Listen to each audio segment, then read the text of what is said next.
Assalamualaikum warahmatullahi wabarakatuh. Semoga kita semua dalam keadaan sehat walafiat.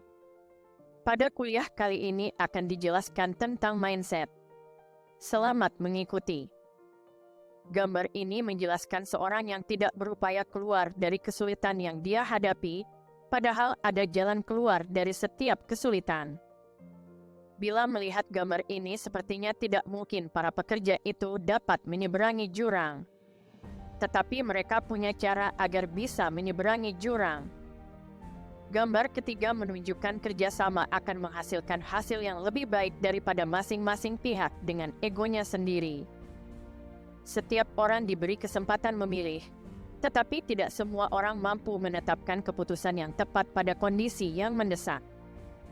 Gambar kelima ini menunjukkan seseorang yang kaya dengan sumber daya, tetapi tidak mampu memanfaatkan atau menggunakan kekayaan sumber daya yang ia miliki itu.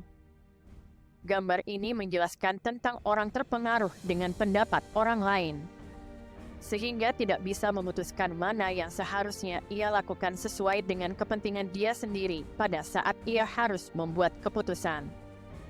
Gambar ini menjelaskan seseorang yang bekerja keras untuk memperoleh sesuatu, tetapi tidak sabar, kemudian mundur, karena merasa apa yang ia kerjakan sia-sia. Padahal bila ia terus melakukannya, apa yang ia upayakan itu sedikit lagi tercapai. Ada orang-orang yang bekerja tidak mau tahu kalau cara kerjanya itu salah, pokoknya kerjakan saja, akhirnya menyusahkan dirinya sendiri. Gambar ini menjelaskan tentang orang-orang yang bekerja dengan cara-cara lama yang tidak efisien, tetapi terus mempertahankan cara kerja yang tidak efisien itu, sekalipun mereka tahu ada cara kerja yang efisien, tetapi tidak mau mengikutinya. Gambar ini menjelaskan tentang seseorang yang mau belajar dari waktu ke waktu, mulai dari mendapatkan hasil yang kecil terus berupaya sampai akhirnya mendapatkan hasil yang besar. Gambar ini menjelaskan seseorang yang PHP atau pemberi harapan palsu. Ia seolah akan membantu orang lain, tetapi tidak ia lakukan. Dari gambar-gambar yang baru saja ditayangkan, dapat diketahui ada orang-orang yang bertahan dengan cara mereka, sekalipun cara mereka itu menyulitkan mereka, mereka tetap bertahan dengan cara mereka. Sebaliknya ada orang-orang yang menemukan cara yang tidak menyulitkan mereka, mereka ubah cara lama mereka dengan cara yang lebih baik. Inilah yang disebut dengan mindset, yaitu pola pikir yang memengaruhi pikiran, perasaan dan tindakan seseorang dalam kehidupan. Atau sekumpulan kepercayaan atau pemikiran yang membentuk bagaimana seseorang mengaitkan dirinya dengan dunia. Carol S. Dweck, profesor psikologi dari Stanford University, membagi dua kategori mindset, yaitu fixed mindset dan growth mindset.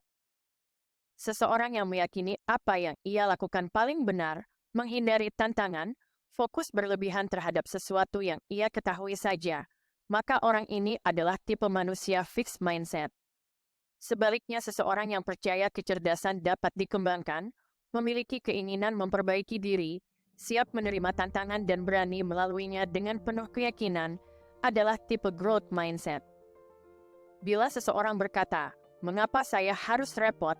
atau "saya tidak ahli dalam bidang ini," adalah tanda-tanda orang yang fixed mindset. Bisa juga dikenali orang yang fixed mindset bila sekali gagal, ia tidak mau mencoba lagi atau tidak mau dikritik, juga tanda-tanda orang yang fixed mindset. Sebaliknya, bila seseorang berkata, "Apalagi yang bisa saya lakukan?" atau Anda bertemu dengan orang-orang yang mau mengembangkan bakat, mau belajar dari kegagalan, mau menerima kritik dan umpan balik negatif sebagai sesuatu yang konstruktif, adalah tanda-tanda orang yang growth mindset. Menurut Carol yang menulis buku Mindset, bahwa capaian potensi seseorang bukan terletak pada kemampuan orang tersebut, melainkan dari cara pandang dan rasa percaya diri orang tersebut bahwa ia dapat mengembangkan dirinya. Dengan demikian, keberhasilan atau kegagalan seseorang ditentukan dari mindset orang tersebut.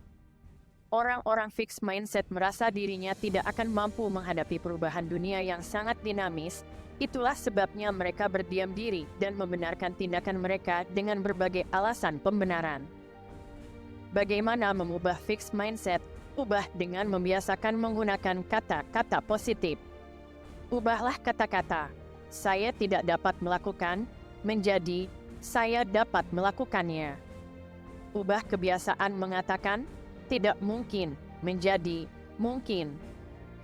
Sebaliknya, orang-orang growth mindset adalah orang-orang yang tidak mudah menyerah. Mereka berani mencoba hal-hal baru, melakukan inovasi, tidak terjebak dengan rutinitas. Tidak heran bila kemudian mereka berhasil dalam karir mereka. Bagaimana mengubah mindset orang-orang dalam organisasi? Carroll mengemukakan 4 langkah membentuk growth mindset. Pertama, trend watching, di mana manajemen puncak organisasi melakukan pengamatan berbagai tren pemacu perubahan yang akan terjadi di masa depan. Kedua, envisioning, yaitu kemampuan menggambarkan dampak perubahan dalam lingkungan bisnis yang diakibatkan oleh berbagai pemacu perubahan yang telah diamati dalam trend watching.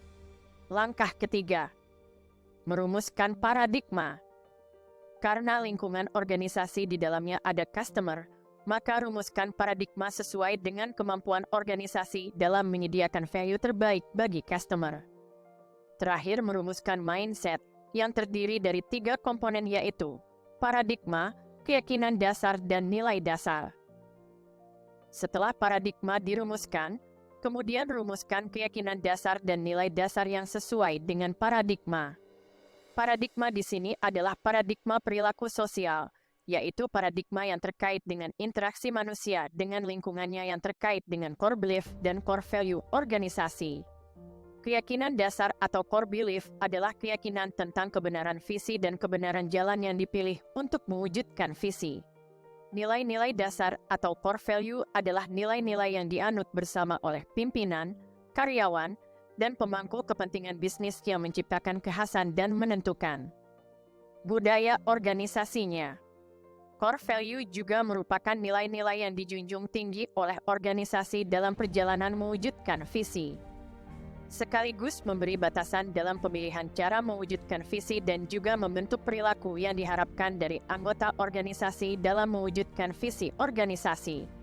Bila dikaitkan dengan ajaran Islam, Allah tidak menghendaki manusia berdiam diri atau dalam konteks ini yang disebut dengan fixed mindset, sebagaimana dijelaskan dalam Quran Surah Ar-Ra'd ayat 11, yang artinya, sesungguhnya Allah tidak akan mengubah keadaan suatu kaum, sebelum kaum itu sendiri mengubah apa yang ada pada diri mereka. Dalam ayat yang lain, Quran Surah At-Taubah ayat 105 Allah berfirman yang artinya, dan katakanlah, bekerjalah kamu, maka Allah dan Rasul-Nya serta orang-orang mukmin akan melihat pekerjaanmu itu, dan kamu akan dikembalikan kepada Allah, yang mengetahui akan yang gaib dan yang nyata, lalu diberitakannya kepada kamu apa yang telah kamu kerjakan. Allah Subhanahu wa Ta'ala mengetahui apa yang manusia kerjakan, baik pekerjaan yang baik atau yang buruk. Islam mengajar umatnya untuk selamat di dunia dan di akhirat, sebagaimana doa yang selalu dipanjatkan, yaitu, ya Tuhan kami, berikanlah kami kebaikan di dunia dan di akhirat, dan lindungilah kami dari azab neraka.